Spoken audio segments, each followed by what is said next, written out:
brief explanation of what a trade setup actually is. Sometimes you'll see on the hot list where I'll put a strategy like bullish breakout or bullish pullback.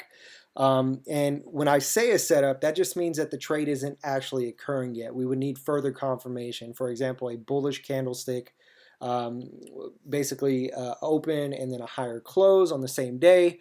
For example, I called out GHSI on the 14th, it looks like. That's when I took this screenshot.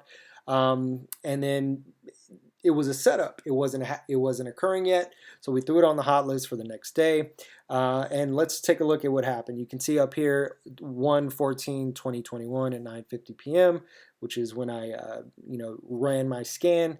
And then we can go over to the actual chart itself, and this was the very next day, so we had some confirmation here. Let me zoom in a little bit. This is GHSI. So this is what you saw when I call it out. This was the very next day, and this was further confirmation. So you could have taken this because it kind of engulfed that. And what I mean by engulf is that this body and this part of the body pretty much covers up and eats this little hammer candlestick. This is our signal. This is our confirmation. So we would have entered here, or the more conservative trader would have entered on this day and rode this wave up. So that's basically what I mean by setup. So I'll send them out. It'll probably be here. It's bouncing off a moving average. And then you'll have to add it to the watch list, wait for a confirmation or a bullish signal such as this one, and then you make the decision whether or not to enter the trade.